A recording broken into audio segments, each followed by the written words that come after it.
So today, it's our great pleasure to start with this conference with Krešimir Josić.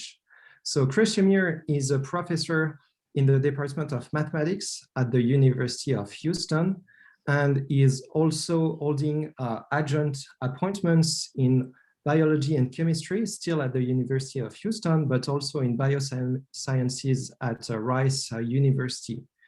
Krešimir holds his PhD in mathematics from Penn State University, and he got it in 1999. So since then, he has published more than 100 papers. He was awarded lots of several grants and also prizes. And his research topics include, but it's not inclusive, dynamical system theory, mathematical neuroscience, and I would say more broadly, how to use dynamical system, probability theory, statistics in mathematical biology. So today he has decided to give a talk on synaptic plasticity in correlated balanced network. And just before Krešimir starts, I just want to say that if people want to ask questions, they can ask questions at any time in the chat. And with Daniele, we will collect them and pass them to Krešimir at the end of his talk. Okay, so Krešimir, please, the room is for you. Thanks a lot. So thanks for the invitation to this conference. It's been one of my favorites in the past few years when I attended, and I hope that we'll get a chance to see each other in person in the future again soon. So I'll talk about this question of synaptic plasticity and correlated balanced network. This is work with Alan Ackel, a graduate student at the University of Houston, Robert Rosenbaum, who is a professor at Notre Dame, and two experimental collaborators, Ariana Andre and Valentin Dragoy at the University of Texas in Houston Medical Center. So let me start just with a brief overview of the theory of balanced networks, and so where this kind of comes from. Again, this is not going to be complete. This would require a series of lectures to really explain in detail, but just to give you a highlight of what motivates what I'm going to talk about. So this goes back to about the early 90s, probably before then, when people noticed that the activity of in cortical cells is really irregular. So if you record from them, you see that the spike trains are really close to having Poisson statistics. Their CVs are around 1, maybe between 0.5 and 1. But if you create a model and you try to explain that, you take, for instance, an integrated fire model or biophysically realistic model, and you assume that it takes more than one input spike to trigger a response. So n here is the number of input spikes necessary to trigger a response. So if you go to n is equal to 4 or n is equal to 51, for instance, you find that the coefficient of variation in the output of the model cells becomes much smaller than what you observe in experimental data, right? And that led to this question. So cortical cells should fire regularly, but do not. Right? So why is that? Right. So here they conclude, Sofkin and Koh here conclude that neither the data nor the models are really controversial. These are pretty standards, but they're not consistent. So what's going on? And so there's a couple possibilities, one strong contender that emerged, I think, a few years later, is in this paper von Briesig and Polinsky that I'm sure most of you know. This is the one that introduced in '96 the concept of a balanced network is a self-balanced network. The model is a relatively simple one, relatively widely accepted one. You have a subpopulation of excitatory cells, subpopulation of inhibitory cell, and a strong external input driving the activity of both. And you see that the network self-balances. The important thing here is that the synapse strength scales like 1 over square root of n, where n is the number of cells in the network. I'll get back to that point in a little bit later on. And what happens is that the excitatory inputs, this is, I hope you see my mouse here, the excitatory inputs, these are the ones above here, and the inhibitory inputs, these one below here, approximately cancel so that the input currents to the individual cells in the network are approximately 0, and the spikes are driven by occasional crossings of the excursions from this 0 baseline, resulting in a relatively irregular spike train. So close to CV is equal to 1. So these networks are not only, this is not only a computational theory, this is actually, there's a nice mean field theory, which I'll give an overview of in a moment. that accompanies this particular theory as well. So, so that was one of the solutions. So since then, the theory of balanced networks has become really important in theoretical neuroscience. There's a bunch of, this is just a small sample of all the papers that you will find if you look into, what followed the original publication von Vriesig and Sompolinsky. So there's a bunch of theoretical papers that I put here on the left, and also a bunch of experimental papers, 3 of which I've selected here on the right, that support the idea that some sort of balance does occur in cortical networks, in cortical circuits. And so importantly, as I mentioned before, is this 1/√n scaling that of the synapse strengths. And here's a paper by Barral and Reyes that points out that may, in fact, there's some experimental evidence for that particular scaling in organotypic slices, organotypic cultures. The important thing here is that there is some support for this theory of balance. Again, what exact balance occurs is still somewhat debated. Is the balance tight? Is it sort of more sloppy? That's still not completely resolved, but I think it's fairly well accepted that cortical networks are in a balanced state. Okay, so let me also mention just briefly, in the original theory, the networks are in uncorrelated states, right? So you have the excitatory input to the network, the feed-forward drive to the networks is typically uncorrelated in the original theory, and that results in the recurrent network, this network of E and I cells that I've shown you before, going into an uncorrelated state. In fact, the correlations drop to 0 as the network size increased, right? And now that's not really something that you see, so this would be the corresponding activity. This is not really something you see in cortical networks. Many cells could be weakly correlated, but there's certainly pairs of cells, and I think this is not disputed any longer. There are at least some pairs of cells that can be moderately or strongly correlated. And the question is, how do you create a theory that also produces a balanced network theory that also produces a correlated state? And the way to do that is to actually include some correlations, some structure in the network connectivity, for instance. Here in this paper right here, Rosenbaum looked at, by Robert Rosenbaum et al., they looked at a spatially extended network, spatially structured networks where the footprint of excitation and inhibition are incommensurate, and that can lead to correlated states. And also, if you assume that the feed-forward input to the recurrent EI network is correlated itself, then that can result in correlations in the recurrent network and the spiking of the E and I cells in the recurrent network, that in the balanced state as well.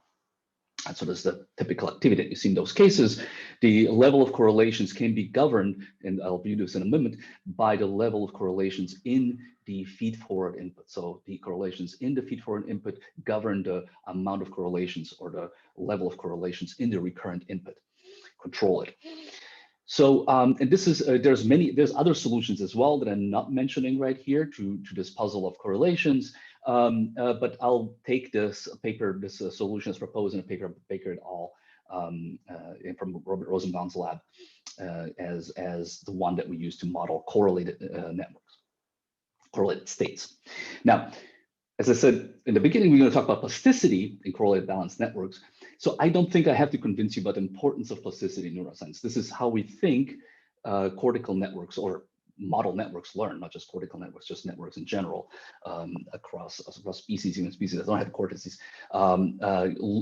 change and adapt to learn new behaviors, responses to new stimuli, and so on.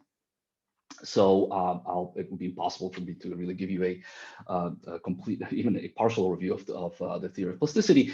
And one thing that's maybe sometimes neglected when we talked about plasticity is the fact that plasticity also has probably a homeostatic role in cortical networks, or again in neural networks, right? Unlike, the emphasis typically in machine learning is not about the dynamics of these, let's say, feed-forward neural networks in machine learning applications. The dynamics is kind of less interest. It's the changes in synaptic weights and the responses that we see to particular inputs that are of interest. But in biological networks, whether the network itself is close to a dynamical state, close to an operating point that's defined, let's say, by being the rates being in a particular range and the correlations being in a particular rates, that may also be important. And the plasticity may actually, different plasticity mechanisms may be there to guide the activity, to keep the activity of the network within those operational ranges. And this is something I'll get back to towards the end of this lecture. In particular, the types of plasticity I'm going to talk about here are spike time dependent plasticity. Here are a few examples. I'm sure you're familiar with the first picture. This is the typical Hebbian example. If a presynaptic spike and a spike in a presynaptic cell precedes a spike in a postsynaptic cell, what you get typically is long-term potentiation of a synapse. If a spike in a presynaptic cell comes after a spike in a postsynaptic cell, you get into this red region and the synapse gets depressed. Right, there's different examples, experimentally observed examples of this types of plasticity, and you also see here electric lateral line in the electric fish. Forget what EL is. I think a lateral line in the electric fish. You also see an opposite, an anti-Hebbian type of plasticity, where exactly the opposite happens. A before post results in a depression of that synapse. And so there's many other types of plasticity as well that I've cut these from this review paper by Abbott and Nelson, and there's a few that I've cut out, and you can also find other ones in the literature, many other ones in the literature as well that have different shapes and different effects.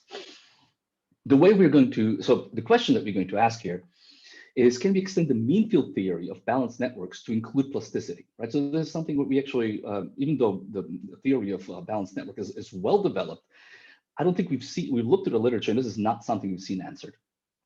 And importantly, you know, so just extending the theory doesn't really matter, but what is important is to, I think, understand under what conditions can the plasticity, can changes in the synapses in the network preserve the dynamical state of the network, under which condition, and what types of plasticity are going to keep the network in a balanced state, in this irregular spiking state, maybe correlated state, right? And so that's the question that we started with. And the answer is yes. What you can find is, if you assume that there's a separation of timescale, if you assume that synapses change relatively slow compared to the timescale of the rates, you know, the interspike intervals, then you can in fact find a closed set of equations that describe the evolution of the synaptic weights, of the mean synaptic weights in the network, right? And as a result, you can actually also compute how the resulting rates change in the network of the different subpopulations, and how the covariances change, or correlations change in the network as well, along with the rates and the weights. All right, and so let me just give you a little bit of background. What we use here is the network model is, again, a recurrent network consisting of excitatory inhibitory cells with a external population providing feed-forward input to the recurrent network. The network, again, you need a strong feed-forward input to put the network into a balanced state. The network itself consists of exponential integrating fire neurons.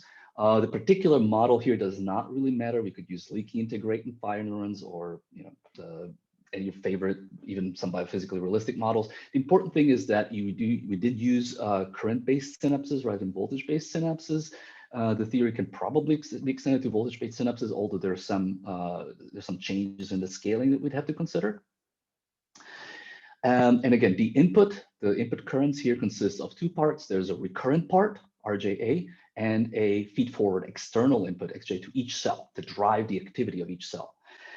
Again, the superscript here, A and B, are going to denote the type of cell we're looking at, excitatory inhibitory, subpopulation, and the subscript J here is going to refer to the cell number.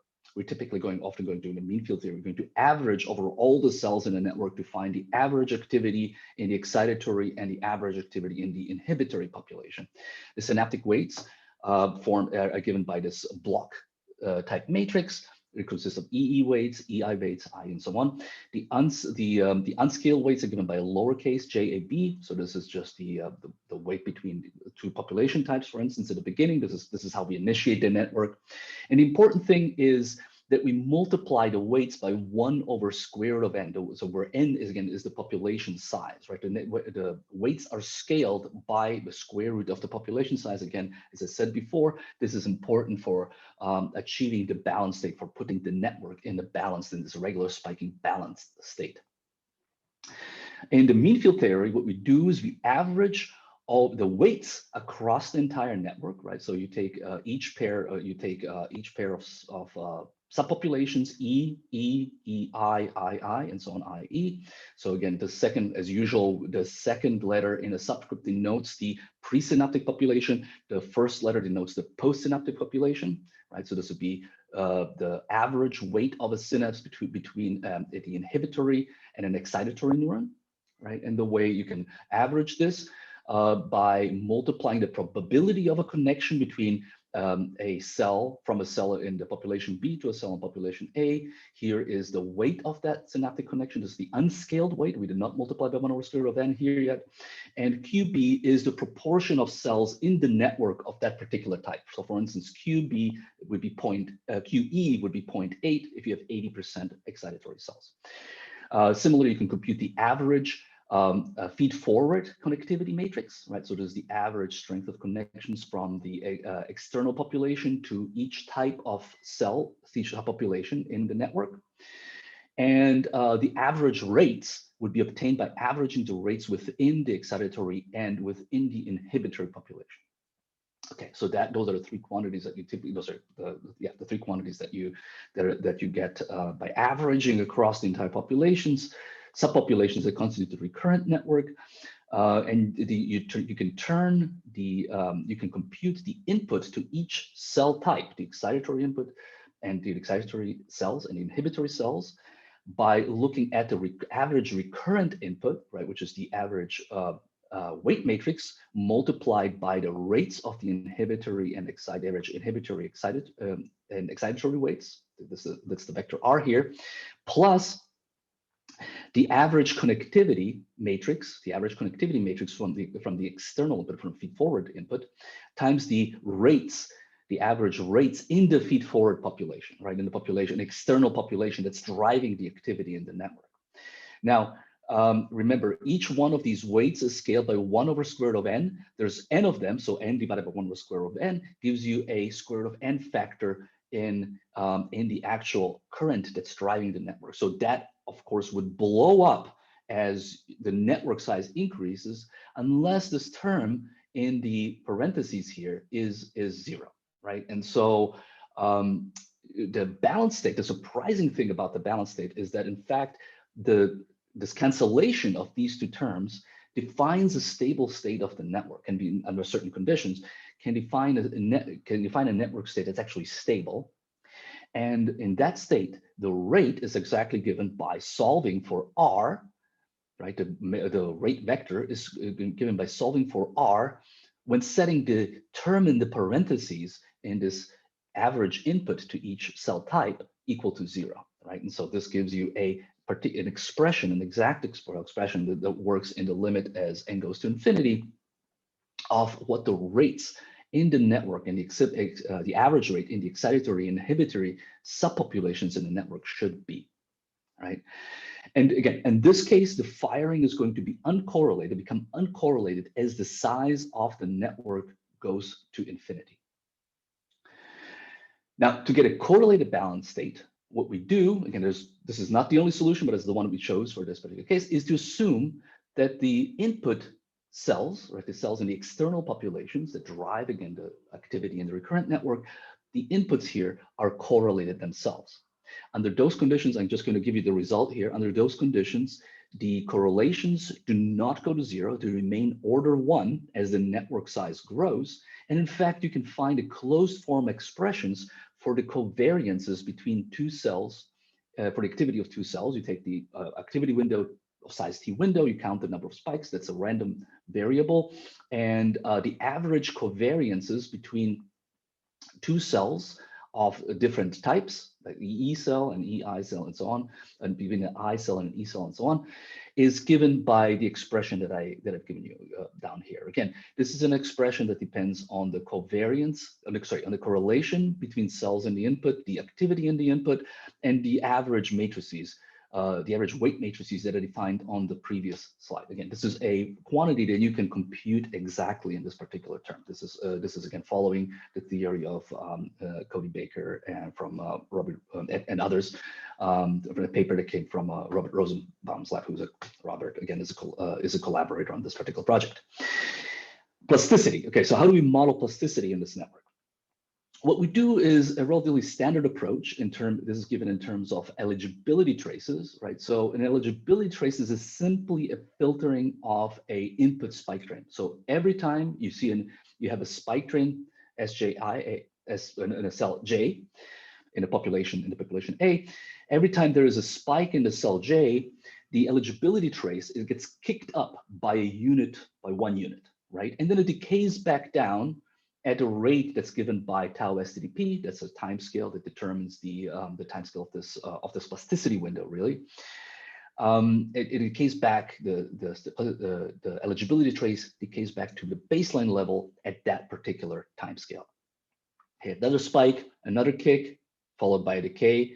See the last spike over here gives the last kick, and then the activity decays back almost to baseline before another spike kicks it back up, right? So it's just a simple filtering, right? So the way this then works, how we get a plasticity rule out of this using the eligibility traces can be demonstrated using classical Hebbian plasticity. So in this particular case, let's say we have a spike in a presynaptic cell, right? So we have a synapse from cell K to cell J. Let's say both of them are in the excitatory population, just to keep things simple. This is not necessarily important for this example, but suppose we have a spike in the presynaptic cell. As a result of that, the eligibility trace goes up and decays back to 0 at a particular rate. If this is then followed by a spike in the postsynaptic cell, SJE, within a particular before the eligibility trace has decayed to 0, we would expect the weight, the synaptic weight J sub JK to be potentiated, right? So we can do is take the product of the SJE and the eligibility trace, right? If that's large enough, if that's non-zero, we would increase the weight from the presynaptic to the postsynaptic cell, right? And so this is the term that corresponds to that increase in the weight. Of course, that increase is going to be small. The larger the distance, the larger the time between the pre and the postsynaptic spike, the smaller the effect of this pairing. And the effect can also be scaled by some constant that you choose that determines the size of the effect of the pairing as well. This is something that's controlled in a model or would be maybe determined experimentally. Again, if the postsynaptic spike comes before the presynaptic spike, right? So this is post followed by pre. The Hebbian rule would predict that that's going to result in the weakening of that particular synapse. Again, you can get that by multiplying now the eligibility trace in the postsynaptic cell by the activity in the presynaptic cell. And if that is non-zero, you now have a negative contribution to the rate of change of the synaptic weight. And that is exactly what you have in this particular model. This whole thing can then be multiplied by eta E. The reason I'm multiplying by this term eta is to emphasize that we will need many spikes. We assume that we need many spike pairings to get a non-negligible effect on the synapse weight, right? So the synapse changes are relatively slow. And that's exactly, if you combine all this together, you exactly get the classical picture of Hebbian plasticity, a spike time-dependent Hebbian plasticity. Pre-post goes up, post-pre results in a decrease in the synaptic weight, okay? You can get this, the general idea right here is captured by this equation right here that essentially captures a lot of different synaptic rules. So this single equation right here describes a whole bunch of synaptic rules. You have a scale, the time scale, 1 over the time scale is this term eta, which we assume to be small. There's a drift term, A naught. There's a rate dependent term right here. This is a term that depends only on the activity of the presynaptic or the postsynaptic cell. And here is a pairing term, right? You pair a eligibility trace in either the presynaptic or a postsynaptic cell with the activity with the spike train, again, in either presynaptic and the postsynaptic cell, right? And so if you combine these in different ways, use different coefficients, right here, you can get a whole slew of different plasticity rules. For instance, classical. You don't have to. I'm not going to go through these in detail. I just want to list them as particular examples of this general type of plasticity rule. You get classical Hebbian plasticity, anti-Hebbian plasticity, homeostatic inhibitory, which I'll get back to in a moment. Oyer's rule, which you probably heard of. Cohonens rule, which again is something we're going to use in the examples that follow. Right. So the main point here is that you can capture a whole bunch of different rules with this relatively general, with this general expression right here. What you can't capture in this expression is triplet rules, which would involve the next term in this particular expansion, if you wish. Now, the fact that eta is small allows us to average in time. And since we're looking at a mean field theory, we can also average over different network realizations. Really, what we average is over all the J's and K's in the population A and the population B. Right. And as a result, if you do this, again, I'm skipping a bunch of details here in the interest of time. I'll give you the citation at the end of the talk. You get an average equations that give you the average evolution of the weights, right, in terms of the rates of the populations and the covariances in the population. Excuse me. And the rate term, again, depends only on the rates. Has a term that depends only on the rate of a presynaptic or a postsynaptic cell, and it has another term that depends on the product of the rate in the presynaptic and the postsynaptic cell. And the covariance term is given in terms of the Fourier transform of the synaptic kernel, as well as the Fourier transform of the average of the spike trains. Right. So this is what you typically see. Again, this is a little bit easier to compute. And that's why we use the Fourier transform of these terms rather than looking at it in the time domain. This is just the spectral density of the spectral cross spectral density of the two spike trains. Now, how do we close the equations using this theory? Okay, so we have an equation for the firing rates. We have a closed equation. We have an equation for the covariances, right? And we have an equation obtained by averaging for the synaptic weights, or the mean field equation for the synaptic weights, which depends only on the rates and the covariances, right? So the important thing is that the first two equations are fast, so we can assume that they equilibrate relatively quickly, and the only thing that changes are the synaptic weights, right? And if you look here on the right-hand side of these equations, of the equations for the rates, this equation really depends only. The only thing that changes in these equations, variable, that's not a parameter, is really the weights between, the average weights between the different populations, right? A and B, let's say E and I and I, and so on. This is the only thing that varies in the equation W bar.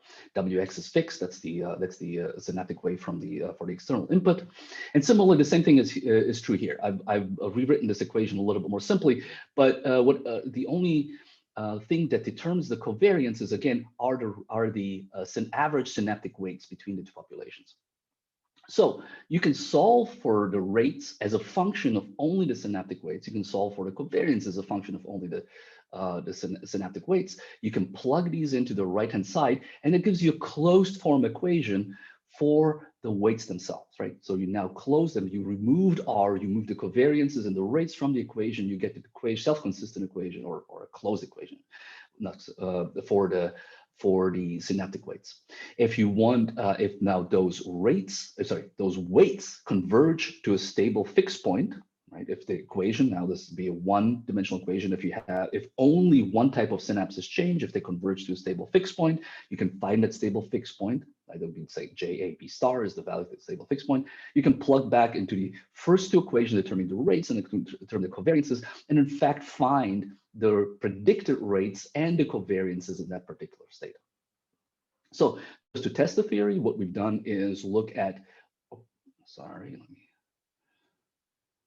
have to go through this again because I went back. If you want to look at to see what the predictions of these theory hold, what we looked at is a particular type of rule. It's called Cohonens Rule. It's just a simple one. It's a type of anti-Hebbian rule, which has a term. The first term here is essentially an activity-dependent term, which is going to decrease the synaptic weights of individual synapses, but dependent on the activity of the postsynaptic cell. And if every time there is a post before pre-pairing, right? It's anti-Hebbian, post before pre, the synapse is going to be potentiated, right? And so this is, if you look back, this is a rule that's been proposed in artificial neural networks, and there's some arguments about whether it's biologically realistic or not.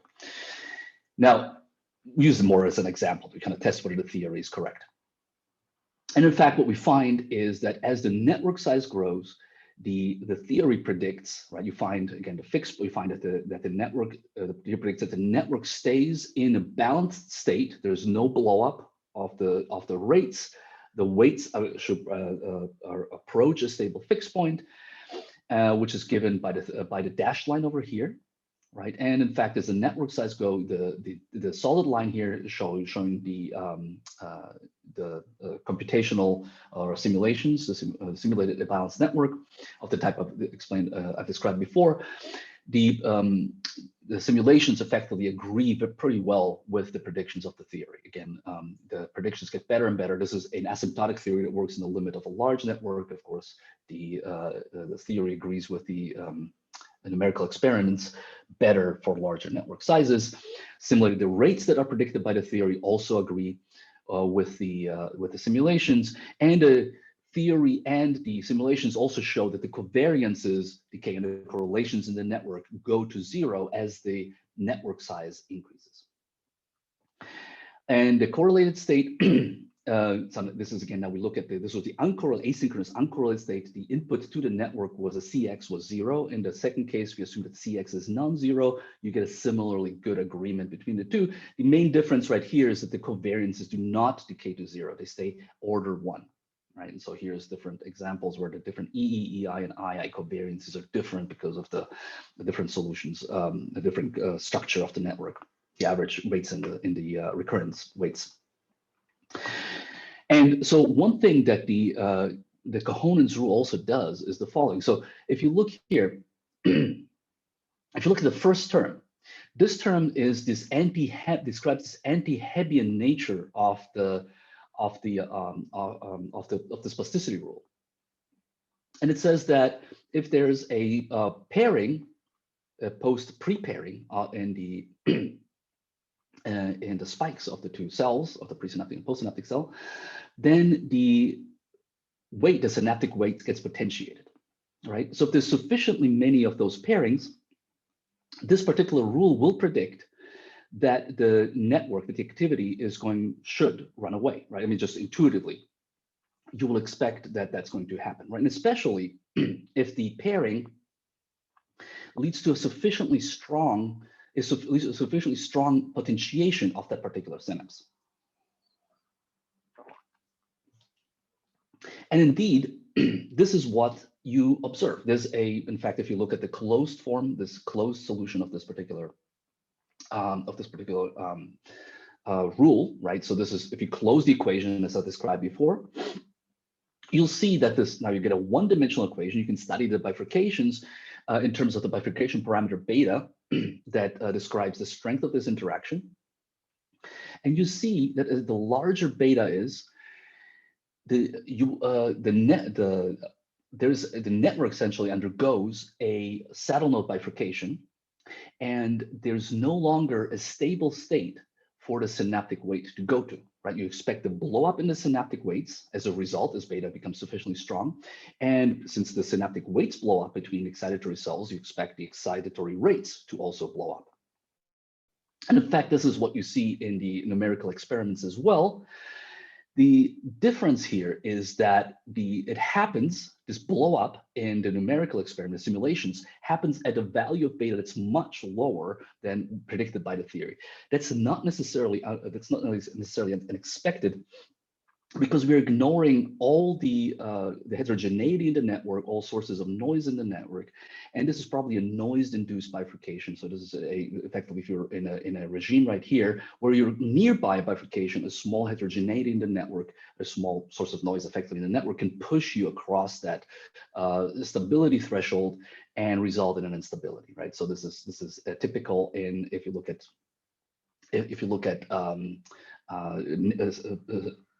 cell node bifurcations in the presence of noise. To get a better handle on this, we would have to include different noise terms, which would involve a extension of the theory to higher order terms and so on, which we haven't done. Correlations.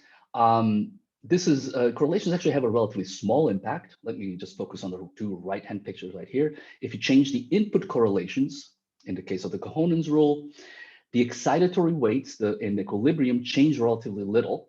The excitatory rates and inhibitory rates in equilibrium also change relatively little, right? So the input correlations do not affect the stable state in the network, and this is something that's been observed before. For instance, by Graupner et al. There's a number of papers.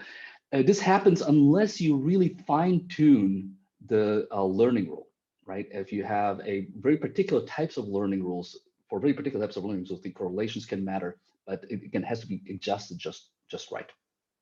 Okay, let me actually go forward and to experimental data, because I think that's going to be to have some time to go over this and talk about the paradox. Talk about essentially how we applied some of this theory to experimental data, and to kind of motivate this. Let me start with this.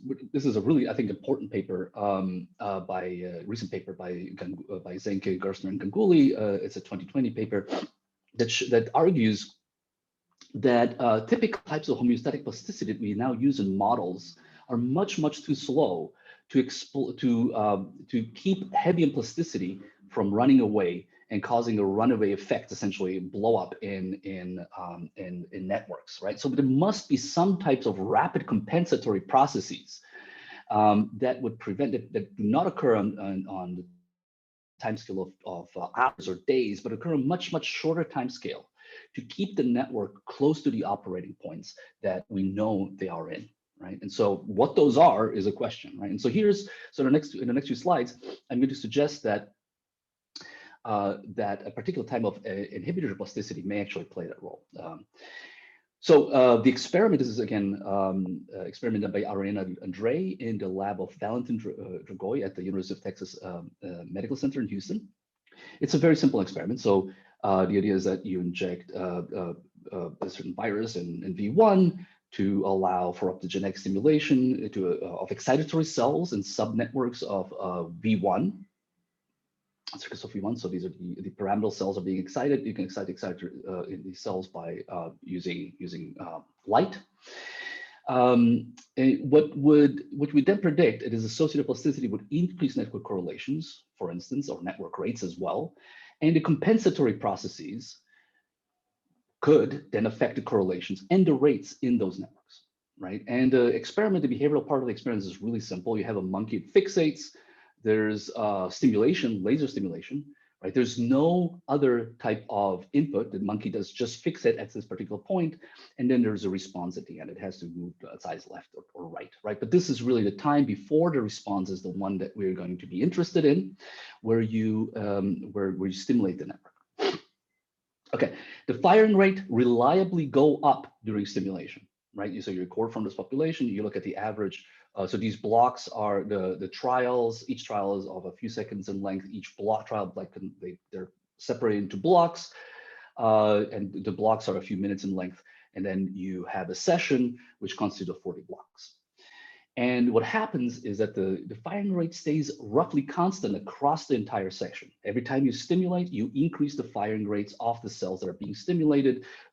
Presumably, they're recurrently connected. And therefore all cells increase their firing, right? Even the unstimulated cells are also being pulled up or fire more as a result of stimulation. But what happens with the correlations? We take if you compute the correlations between individual cells in these populations, the correlations start positive at the beginning, right, and the first two blocks, and then drop close to zero across the blocks. Right, and this is kind of what a typical example shows, right? So this is an example session of monkey one. So there are two monkeys that were trained to do this. The difference between laser stimulation and control. First, during laser stimulation, you have an increase in the correlations, and eventually across the trials that drops to zero. This is an example in monkey two. This is pretty consistent. But also what you find is that during rest, this does not happen, right? So this is again during awake. There's an example in awake. You know, you have high correlations at the beginning, during the laser on period, and then again they decay to zero. And during rest, when the animal has its eyes closed, it doesn't perform any task, right? So it's just kind of resting. It's not unclear whether it's sleeping really. And during those times, these correlations in fact remain constant, right? So the network is presumably in a different state where the effect of laser stimulation does not affect correlations between individual cells in the populations in the same way as it does in the awake state. Okay, so what we did here, we used this example of homeostatic plasticity. Homeostatic plasticity is a type of plasticity. It's introduced by folk. I had a couple of slides before, but I skipped forward in interest of time. This is a type of plasticity that's introduced, that's really studied. We used inspiration from a science paper by Vogels et al. And the idea of this homeostatic plasticity, really in those original papers, is that it keeps the firing rates of excitatory cells in check by regulating the synaptic strength onto the excitatory cells from inhibitors. So the I to E connections are either potentiated or decreased to keep the firing rates of excitatory cells in check. This is a type of plasticity that falls well into, it's exactly of the type that we can study using the theory that I've explained before.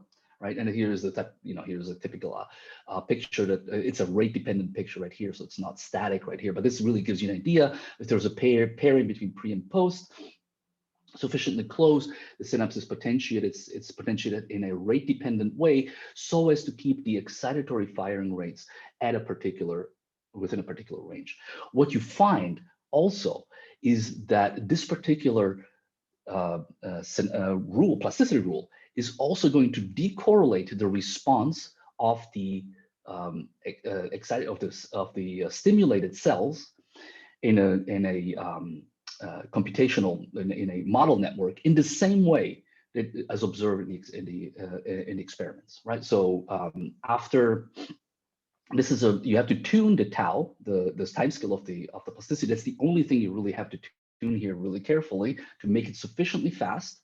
Right? If you make it too slow, if you make it act over hours, you're not going to see what we observe here. But if it's sufficiently fast, what you see is exactly the type of decay of correlations, the decrease in correlations across 40 trial blocks, the same time scale as observed in the experiments that we observed in the experimental data. All right.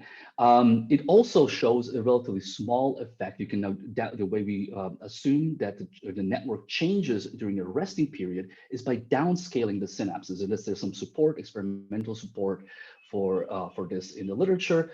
We downscale all the synapses in the network, and we do use the same protocol as an experiment again, and you find that the change in the correlations in the resting state is going to be much smaller than in the awake state, right? So here are the two states. I'll just concentrate on this bottom figure right here.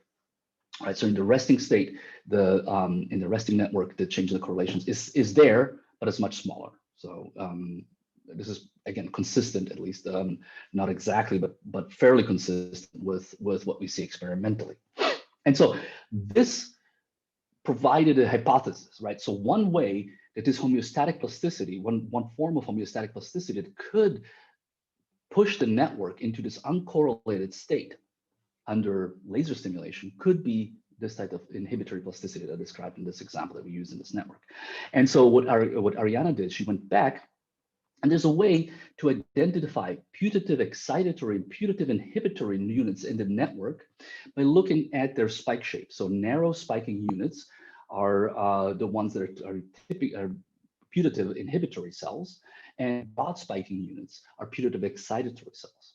And you can then compute is a cross correlation between cell pairs, right? Before, at the early stages of the stimulation, and then in late stages of the stimulation. And see, that is a proxy which you can use for a change in the interaction strengths between those cells, okay?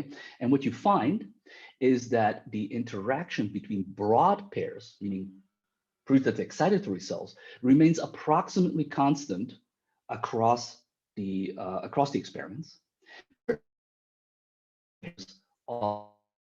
So inhibitory cells interactions, certain pairs have much stronger interactions after stimulation, right? So that is consistent with theory that that it's this type of inhibitory to excitatory synapses that are being put relatively short time scales that result in the decrease in correlations that we observed experimentally. Okay, that's about it. So conclusions. So what I've described is a general framework to model the effects of STDP on network dynamics, predicts the state of the network and the average quantity, the mean field. It's a mean field theory. So it does involve higher order effects. It doesn't involve any noise and so on. So this would be an extension of the theory that I think would be interesting. The approach is flexible, can be extended for multiple inhibitory subtypes, multiple sorts of inputs, subpopulations of different types, and so on. It just increases the size of this interaction matrix. And I think you can even think about how to extend it to higher order STDP rules. So for instance, triplets and so on. All right, this is the next point right here. And what we haven't really thought about is to extend it to cases where the external input is not strong. So these would not be this tight sort of balance. If you're familiar with this paper by Ahmadi and Miller, this paper by Ahmadi and Miller, we are really in this regime where the external input is really strong. If you go to the state, to this perhaps more realistic state where the external input is not as strong, I think a related mean field theory can be developed, and I think the results would be relatively similar. And so here's the reference for the theoretical part. We're currently writing about the experimental part. Again, my collaborators right here, and I'd be happy to answer questions. Thank you. Thank you.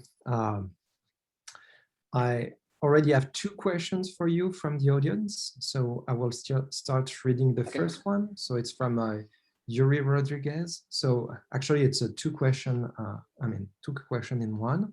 So what is the physiological meaning of an eligibility trace? And is it to mimic an enzyme or a slow integrative process in the neuronal? The eligibility trace is so it's really an abstract concept, right? So that captures is a reduction of a particular interactions that captures the particular effect of inhibition. And so the way this is done is the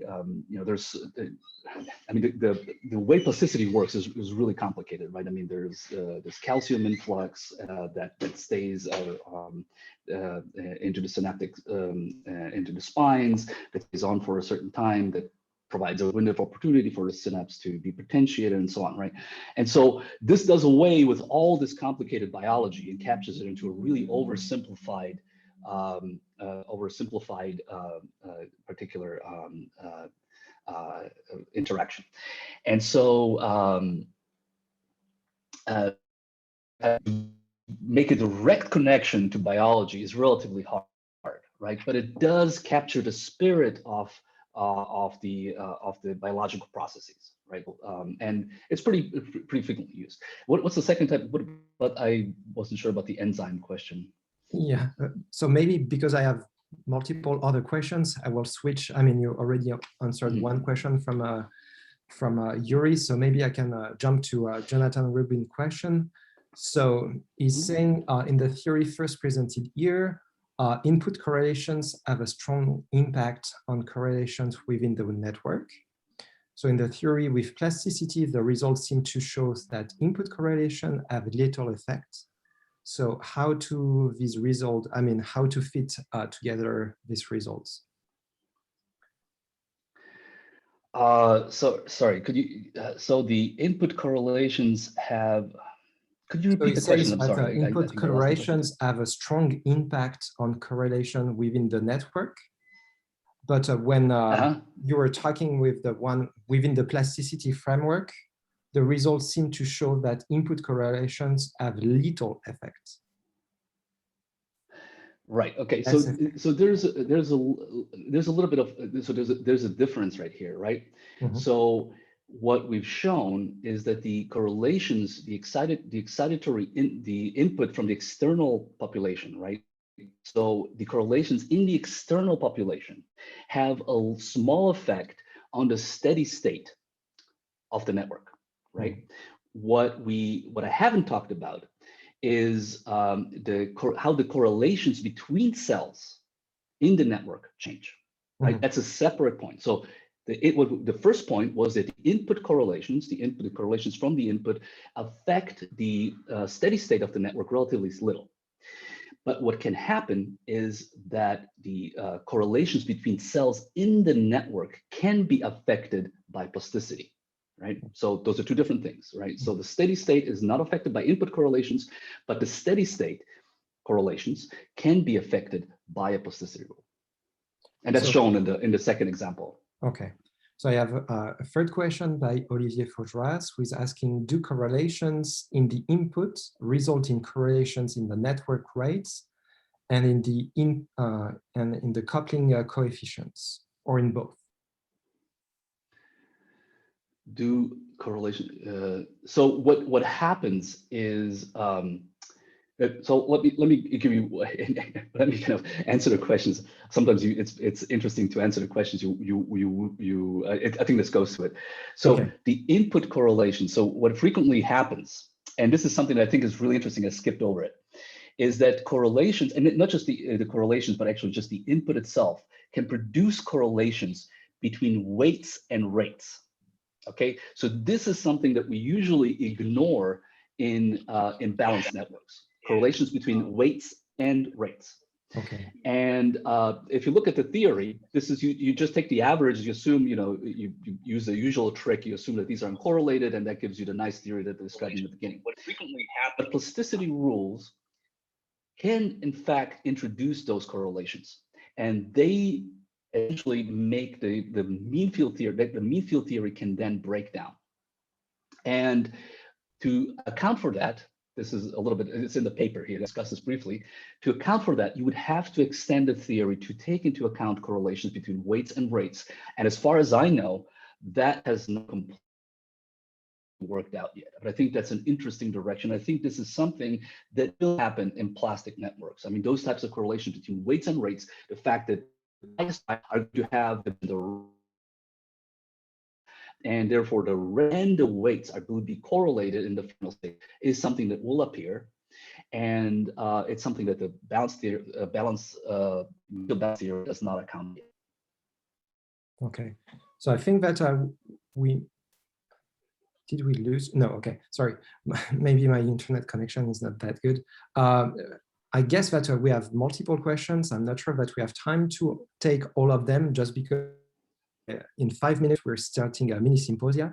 So I'm just taking one more, and then I'm sorry for the others. I guess that maybe you can, people who have not asked their question, they can send you an email, and I'm sure that you will be more than pleased to answer them. So I will take the question about the 1/√n scaling. So is it preserved with by the ongoing plasticity, or is it just basically put there by you showed us the fixed point, and this gives you the kind of a rule so that you would have the scaling needed? Yes, thanks. Yeah, no, you assume that is there, right? That is unchanged by the plasticity rule. The 1/√n just stays outside in this theory, right? Yeah, that's I don't know what more to say about that. Yeah, but that's we can argue. This is again a mathematical convenience, and we can argue about how realistic that is and what support there is for those rules. But that's that's something that is all in all theories of there's extensions to conductance-based synapses that have a different scaling rule, but in balance in the balance theory, that's something that needs to be there. Okay. Good question, though. Yeah. Thank you very much,